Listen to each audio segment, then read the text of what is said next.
夏季到了，经常会有突如其来的强对流天气，下雨天能见度比较低。那这个时候我们应该如何使用灯光呢？今天我们就来一块具体分析一下。雨天行车不开灯，会直接影响我们对前后方车辆情况的判断，既难以判断前后车的位置、距离和速度。有些人总觉得开灯是为了让自己看清路面，其实忘记了还有一点，开灯的同时也可以让别人更容易的看到你。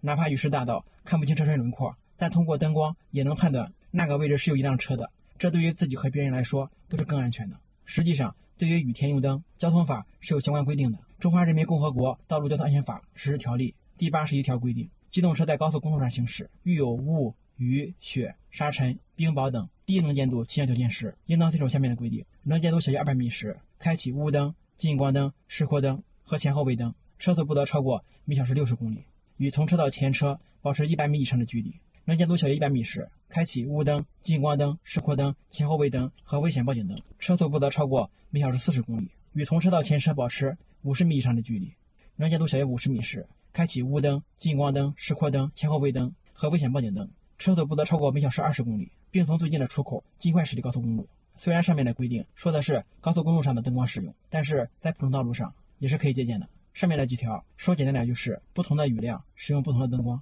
第一种情况，在雨势较小或者刚开始下雨时，使用示宽灯标示出车辆的轮廓，这样可以让前后车比较容易的发现我们。第二种情况，雨量较大时，使用近光灯或者前雾灯。在下雨比较大时，雨水本身会阻碍我们的视线，同时路面的积水会被前车滚动的轮胎带起来，形成一片水雾，也会对视线造成很大的影响。这时应该开启近光灯或者前雾灯，但是现在很多车型前雾灯都减配了，或者是被日行灯取代了。第三种情况，暴雨时使用近光灯、后雾灯。后雾灯的设计亮度是非常高的，其晃眼程度不亚于远光灯，所以如果不是雨量特别大，雨刮都用到最快档的时候，不要随便开启。它的存在可以弥补尾灯亮度不足，让后车更容易看到你，利于后车判断车距。后雾灯的亮度非常高，是用来穿透浓雾的，在一般的雨天使用容易晃到后车，如果后车司机的视线受影响，那么我们自己的安全也就无从保障了。第四个需要注意的是，雨天的时候请勿随意使用双闪灯。很多人一碰到大雨就用双闪，其实危险报警灯也有缺点，因为开了双闪，转向灯的作用就没有了。如果在这时你需要转向，后车也看不出来你要拐弯，你就非常容易引发事故。